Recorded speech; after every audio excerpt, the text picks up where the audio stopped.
Well, ladies and gentlemen, it is a pleasure and a privilege to welcome Amitabh Kant here on the Reforms Reloaded platform. Here's something that I want to share with the audience. It was the 12th of August, and I was in conversation with Mr. Kant on a platform like this, and I asked him, I said, what next as far as reforms are concerned? And the number one item on his list on the 12th of August was GST rate rationalization. Clearly the government was listening to you, Mr. Kant. Well, I don't know whether they're listening or not, but it's a great thing that they've simplified the GST. I think it will greatly help in pushing the consumption story of India, which in turn will create great demand, which in turn will increase capacity utilization and will lead to further investments in the Indian economy. It will create a virtuous cycle of investments. And that is in the context of all the challenges we are facing globally. This reform was critical. Well, this reform was critical, and this reform has been done, and the hope is that it will boost consumption, boost demand, and then boost investment. What's the sense that you get on that front? Because the government is saying, look, we've done the heavy lifting, we've been front-loading capex, now we're giving you stimulus as far as the income tax cuts and now the GST cuts are concerned. What's the sense that you get from industry now that you're on the other side, Mr. Kant, about its willingness, its appetite to invest? The government has done a lot. I would say this, because to bring in the GST simplification at this particular stage, to bring in all the states on board is a remarkable thing. And all credit to the PM and the FM for that. But I think we should accelerate the pace of many other reforms simply because the global challenges in terms of the breakdown of global supply chains, the rise in protectionism, the breakdown of institutions with a war on both in Europe and Middle East. There are many challenges, and now with this H1B visa. So we need to use this crisis as an opportunity to push many other reforms, to my mind. And GST should just be the beginning of an accelerated reform process. Okay, if GST is just the beginning, what's the next step? And you talked about the H1B visa issue, which blew up over the weekend. You tweeted saying that this will in fact end up being an opportunity or could become an opportunity for India. I think that tweet has gone viral. You've got about 5 million views on that. But what do you believe we need to do in order for us to actually ensure that this emerges as a silver lining, Mr. Kant? Shireen, the challenge is that there is no talent. There's no talent for computing power in the United States of America. So it's not that the Indian companies utilize H1B visa. No, not the bulk of them. It's the United States companies which bring in all this, utilize the H1B visa for their advantage. So if they had put that $100,000 per year, then it would have had huge implications. But now that they've clearly announced, backtracked and said that it's only in the initial period and not for students studying in the United States, I think my analysis is that this will, over a period of 6 years, it'll work out to a very marginal component which will then get passed on to the consumer. But it opens up the opportunity for a lot of American companies, because there's lack of predictability and consistency of policies. It gives you an opportunity to open many more GCCs, and it also lead to a much more level of outsourcing for these companies, because simply there is no talent available, and you need talent to be able to do this. So India should be a beneficiary of this. My view is that India will benefit out of this. You do think that India will benefit from this, but since we're talking about the next steps, Mr. Kant, quality control orders, I think that has been one of the issues that industry has been talking about as a constraint. In your view, is there a need for a big review or a dismantling even of quality control orders in the way that they're being implemented at this point in time?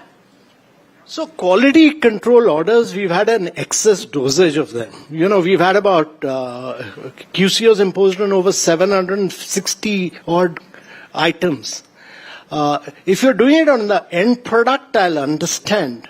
But you're putting quality control orders on inputs and components.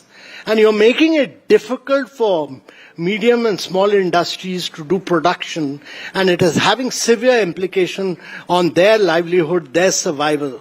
And I think all QCOs need to be reviewed, and at least all QCOs on inputs need to be eliminated, because it'll make it very difficult for India to be competitive. It'll make it very difficult for India to export, and therefore my view is very strong review of QCOs. It is licensing by the back door. And it is a very, all QCOs have been brought in under pressure by industry lobby groups, which is doing huge damage to India. Okay, so a quick review and a big elimination review. on all inputs. On all inputs. Yeah, because you're making the end product very expensive then. Okay. And you're basically making your country non-competitive in the global economy. So from that perspective, if we are talking about making India more competitive as well as integrating India into the global supply chain, GST done, QCOs you believe work in progress or needs to be work in progress with a certain degree of urgency, what else? So first and foremost, let's look at what all government has already announced for quick implementation. First and foremost, I think the labor laws, because they're already passed by Parliament, over 22 states have already approved them. So just implement the labor laws, which will enable you to do size and scale of manufacturing. That's critical. Number two, the government had some time back announced, 2 budgets back announced that it will remain in only 4 strategic areas, and also said that it will disinvest 2 banks, 1 insurance companies. We need to get disinvestment and asset monetization back central stage. And that's important because I believe that India can grow over a long period, 3-decade period, at 9 to 10% per annum, which is what our ambition is of the Prime Minister to create a Viksit Bharat. It's a very ambitious task, so you need to bring free enterprise center stage. That's critical. So push for that. Thirdly, I think in the context of H1B visa, you need to create good, really smart urbanization in India. And the budget this year had announced a 1 lakh crore for urban renewable fund. Now, that needs to be implemented ASAP so that you clean up your cities, the garbage. There should be a massive competition among cities after cities, and at least create 25 cities in India which are, on par with the best in the world. This can be spurred through this 1 lakh crore. Government has already announced intention in the budget. Push for implementation. The fourth is the government has announced in the budget itself the clean tech mission. Now, India is importing 85% of its solar, 75% of its electric components, 80% of its batteries. So get that clean tech mission announced, because then you'll start working on batteries, EVs, solar, wind, all that is critical. And the last I would say is that you need to also push for the government needs to push in a very, very big way right now skill development, because your demographics are in your favor. The skill sector needs a huge, huge push, because that will create new jobs not only for India but for the rest of the world. If India is going to provide 30% of the manpower for the world by 2047, growth with jobs is critical, and therefore, to my mind, these are 4 or 5 key suggestions that I have. Well, that's the top 5 there from Amitabh Kant. Very specific, very tangible suggestions that you've put on the table for the government. And let's start with privatization of Ashoka Hotel in the heart of Delhi. The government has no business to run hotels. I mean, why should the government of India run the Ashoka Hotel is the basic point. But you've been in government, sir. Why is it that we haven't been able to disinvest Ashoka Hotel? We had at that point of time privatized 18 hotels. Ashoka was also put out. We could not attract a good bid for Ashoka at that point of time, but there's no rationale at all for governments to run hotels, and that's a mindset which should move from central government to all the state governments, that they should keep their hands off from certain areas. keep their hands off of certain areas. But let's just stick with the theme of privatization, because now in your current role as an advisor to Fairfax, and Fairfax is one of the contenders for IDBI Bank possibly, IDBI Bank is another contender that has been up for privatization for almost a decade now.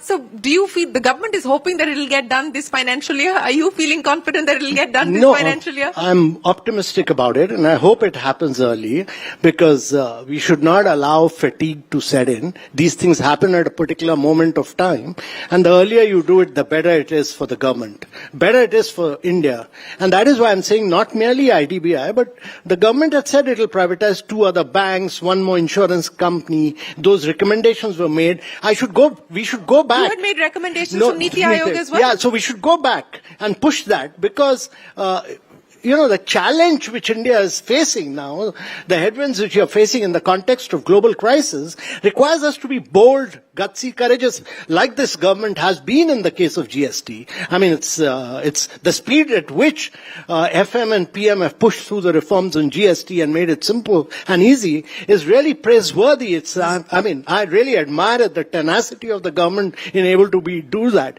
and that inspires me to push for more and more reforms. Well, it's inspiring everybody here in this room as well, Mr. Kant. But, let's talk about that 1 lakh crore rupee that you talked about, which is a budget announcement. So the capital allocation has been made in the budget. The urban renewal mission that you spoke about to clean up, spruce up our cities and so on and so forth. I mean, we're talking about cities like Gurugram, and every day there are people tweeting about the problems there in terms of the garbage and so on and so forth. I mean, what will it finally take to get to execution? Forget the capital allocation. Well, how do we execute these projects? How do we execute these missions? I agree it's important, but what will it take to get it done? Yeah. I think much like the government got all the states together on GST, the government needs to bring political will and administrative ability to drive good, smart urbanization, get all the states, at least the states which contribute a significant component. Cities are drivers of growth, they are drivers of innovation, etc. So, to my mind, these cities will be the real driver. The top 20 cities actually account for almost about 45% of your GDP. So if you are able to drive that and make that grow very enormously, they will become not merely the drivers of your GDP, but they'll create huge number of jobs. And to my mind, good drainage, good sewage, good roads are critical for India now. You've reached a stage of your growth where good urbanization will determine the future of India. Good urbanization will certainly determine the future of India, but, I come back to the question on how do we actually get it done. Yeah. But, and a lot of people have commented that we probably need a GST council kind of federal body to take forward some of these crucial reforms. A, is that even possible? B, how do we go forward on that? No, you don't need a body for everything. You need to bring that political will amongst the states. Because India is a very large country, so the chief ministers also need to take responsibility, much like the chief minister of Maharashtra or the chief minister of UP. They've really improved the quality of infrastructure in a very, very big way. You see the transformation in Mumbai, or you see the transformation in Pune, or you see the transformation in Nagpur, or you see the transformation in Uttar Pradesh. The roads, the expressway, the highways, the shape of Lucknow has changed. So all this should inspire many more states to push for it, and definitely Gurgaon needs to be cleaned up totally, improved radically. But one more point, Shireen, on the, since we were talking about many things in the coming days, one critical thing I think is the announcement in the budget which was made for deep fund of funds. Yeah. Because research and innovation. Yeah. So the fund of funds is critical for India. Is one of the main reasons why the startup movement took off in India was because we had this fund of funds for startups. Yeah. Which, so if you have a fund of funds for deep tech, a large one for deep tech and clean tech, that will enable you to, the fund of funds does the risk sharing with VCs. It will attract a lot of investments through private equity and venture capital, and the fund of funds will take only 1/4 of the risk. But you require patient capital over a long period of time. So not merely that the government should create a fund of funds, but to my mind, Life Insurance Corporation should create a fund of funds also, and so should Reliance, and so should Mr. Adani and these big conglomerates should also create fund of funds for India to attract a lot of VCs to do deep tech, because the upsides of that for the country will be enormous. And India needs to do many more deep tech startups. That's critical. That would require a fund of funds. And that's something which was announced in the budget. So I'm just saying that what was announced of the budget needs to be rapidly implemented now. Yes, 1 lakh crore rupees was announced in the budget, and they have moved on that now. And of course, there's a change in mindset where the government is also now looking at possibly picking up equity in some of these companies that it's investing in, especially on the quantum side through the quantum mission and so on and so forth. From your experience of Startup India, Mr. Kant. No, that's to my mind, that's not a great idea. No? The government should keep its arms off from business. The more government gets into it, they'll start tampering with business decision making. That's my view. So you can have a different, contrarian view. Don't pick up equity. You should use the viability gap funding route, but if you start taking equity, government officers will start sitting on the boards. They will start killing decision making, because government officers by nature are status quoist in nature. They're not willing to take the kind of risk which the business is supposed to take. So that's not a great idea to my mind. Would you have said the same thing? Were you still in government? Well, I survived somehow. No, but to be fair, Mr. Kant, from your experience of starting the Startup India mission to where we are today, what more do you believe the government can do, or actually the private sector or the startup ecosystem in itself can do to further the cause of startups? Well, first of all, I think what has happened is that in the startup movement, in the initial period, we used the fund of funds. Later, a lot of money came in from external sources. India still attracts about 79% of the money coming into the startup movement from abroad.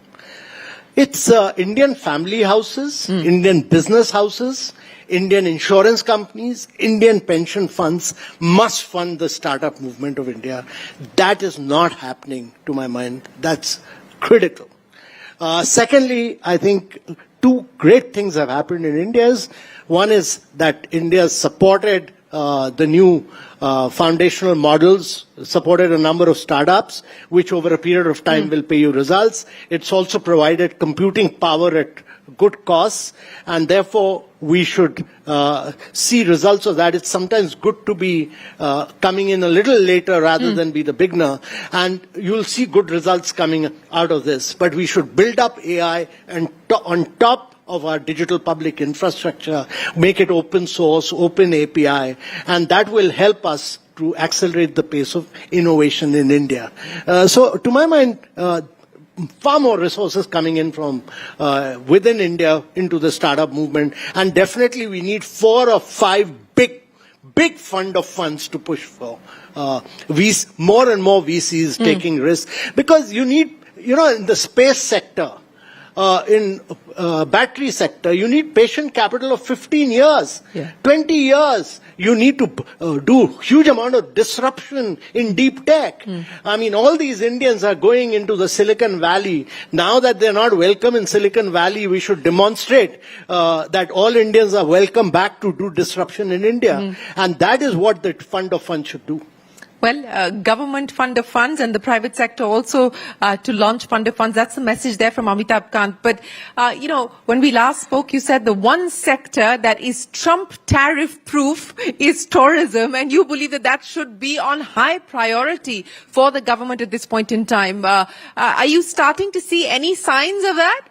Well, I think the biggest opportunity for India is travel and tourism. And that's simply because India is buying close to 1,800 planes. We are already sending out 30 million Indians abroad. If you do not get tourists from abroad, you will become the biggest exporter of tourists in the world. And therefore, this is what's going to happen. So India hasn't done an Incredible India campaign for a decade now. You need to promote and market. I learned that it is not even participating in the World Tourism Mart, which to my mind is a shame, because India needs to be very aggressive. Exactly like we've been with the reform of GST. The Prime Minister has been regularly talking about tourism. The Ministry of Tourism should be vigorously and aggressively promoting and marketing India, penetrating global markets, because of foreign tourists to domestic tourism is good right now, but on the domestic tourism will take you till here. The real value in terms of returns to resorts and hotels will come in from foreign tourists, because they'll pay you 5 times of what the domestic tourism is paying you. And in the long run, you need to make India a global destination for getting the rich and the famous of the world to India, and that requires you to do brand marketing of India abroad. So for that, we need Amitabh Kant. No, you don't need Amitabh Kant. You need Ministry of Tourism to be aggressive with the brand campaign. Yes, most certainly. But, now that you're on the private side, sir, and you're dealing with the private sector, you talked about bureaucrats and the fact that many, I wouldn't generalize, but many, as you point out, have a status quo mindset. How different is the private sector? Well, the private sector's job is to create wealth. I think that spirit of enterprise and the spirit of making, the Prime Minister set a great ambition. 4 trillion to a $30+ trillion economy by the time in 22 years. I mean, that requires you to do scorching pace of growth. Very few countries in the world have been able to do it. Japan, Korea, China, that's all. 108 countries caught in the middle income trap right now. Now, if India is to achieve what the Prime Minister's vision is, it needs bureaucrats to dismantle rules, regulation, procedures, act, and also disinvest heavily. And also do asset monetization. And also sell India as a tourism destination. This requires a very aggressive and a progressive mindset of the civil servants. Mr. Kant, you're talking about an aggressive mindset of civil servants to take some of those decisions that have been long pending that you spoke of. But as we look at the global environment, and one of the things that we spoke about, and again that's something that we've seen positive action on, you said that India must re-engage economically with China, and we've seen both sides take tangible steps to do that. What do you make of this thaw in the economic relationship, as well as measures on both sides to re-engage? Well, my view on this is very simply this, that we import about 130 billion worth of goods from China. We import. By doing that, we are creating jobs in China. We should get Chinese companies to do joint ventures with Indian companies. Don't give them more than 49%, but you need Chinese companies, especially to manufacture in India. I'm saying this simply because the world had lost its art of manufacturing. If you look at the top 20 American companies, all of them are manufacturing 95% in China. Read this book, Apple in China, you'll realize this. So they are all creating jobs in China. Now you want to do component manufacturing, you want to do machinery manufacturing, you want to do input manufacturing, you'll have to get these Chinese manufacturers to manufacture in India, create jobs in India. That's important to my mind. And China, even at the worst of relationship with Taiwan, got the Taiwanese to invest in China, got Japanese to invest in China in the worst of relationship. So to my mind, instead of importing, manufacturing in India is critical. And get the Chinese companies to ensure that technology is passed on to Indian companies, and that's why get them to do JVs with Indian companies. So what would Swadeshi mean in a contemporary India? What is the Swadeshi model that India should prioritize today? Well, Swadeshi to my mind would mean that you make in India, you do startup in India, but be a part of integral value chain. You penetrate global markets. You can't be selling only in India. You have to sell to the world. You'll get 10 times more prices. You have to be a very, very integral part of the value chain, despite the protectionism which Trump is preaching to the rest of the world. None of China, Korea, Japan, none of them grew without selling to America. So we have to do that. Without that, India can't grow at 9 to 10%. Exports is critical. Every time India has grown, it's grown on the back of exports. But it's becoming an increasingly challenging environment Yes. as far as exports are concerned. Yeah, there are many challenges. We'll have to face those challenges head on and become productively efficient. That's why when I talk about free enterprise, when I talk about disinvestment, when I talk about privatization or asset monetization, I'm saying this because the productivity levels of India have to improve. Trump has given you this opportunity to become far more competitive. He's given you the opportunity to become far more productive. Let's not lose this opportunity. This is a God-given gift which Trump has given us. So we should say thank you, President Trump. Yeah. But on a more serious note, from the vantage point that you had of being the G20 Sherpa, the world that we're living in today, I mean, just in a matter of 2 years, how fractured globalization is. What do you believe the consequences will be of this changing global order, of this changing face and nature of globalization in the medium term? So first of all, Shireen, let's be clear on one simple thing, and that is the biggest beneficiary of globalization was the United States of America. It's the only country in the world which has retained its share of global GDP at close to 27%, 48% of the market cap with just 4% of the population. No other country or no other region has been able to do it. Europe came down from 30% to close to less than 15%. So the biggest beneficiary has been the United States of America. And when the opportunity for the global south and other countries came to benefit from this process of globalization, you start killing WTO. You kill the distinction between developed and developing countries. You say that there is no less developed country. And you say that I want to bring manufacturing back to the United States. You think these American women are going to work 24/7 on making Apple phones? Never will they do this. Because it's become a post-industrial society now. And therefore, it's very, very important that we use this opportunity to really push for manufacturing in India to create jobs, because India has to grow with jobs. And, in some of these populous states of India, you need to push for manufacturing in a very big way. This would require us several things to do. You need to bring down the cost of logistics. You need to bring down the cost of power in India, make yourself more efficient. You need to bring down, you need to have more skilled labor. All this and you need to bring down your interest rates. You need to bring down the statutory liquidity ratio, which at 18% is the highest, second highest in the world after Bangladesh.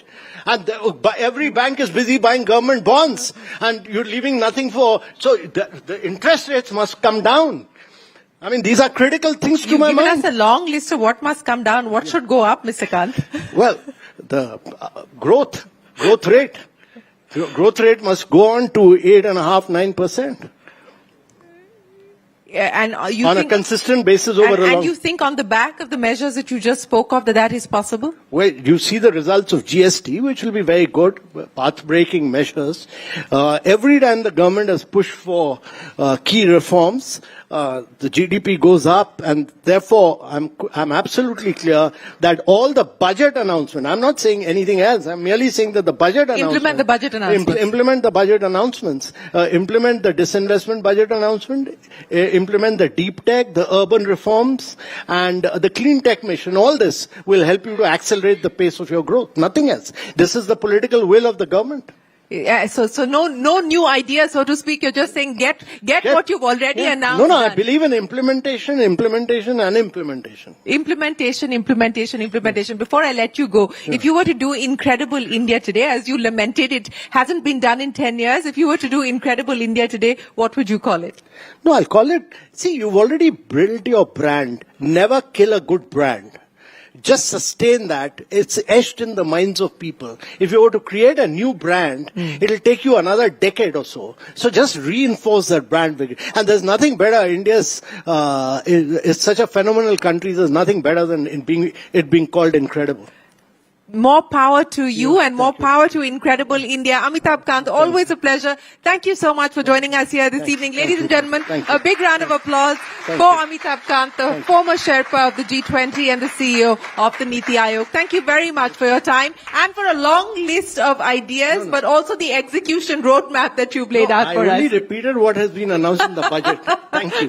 Thank you, sir. Thank you so much, sir. Thank you very much. Appreciate it. Thank you, Mr. Kant, and thank you, Shireen, for those very Very invaluable insights, very frankly and honestly shared, and thank you for highlighting the silver lining Now in the that I'm not challenges. in government, I have to be honest. Thank you.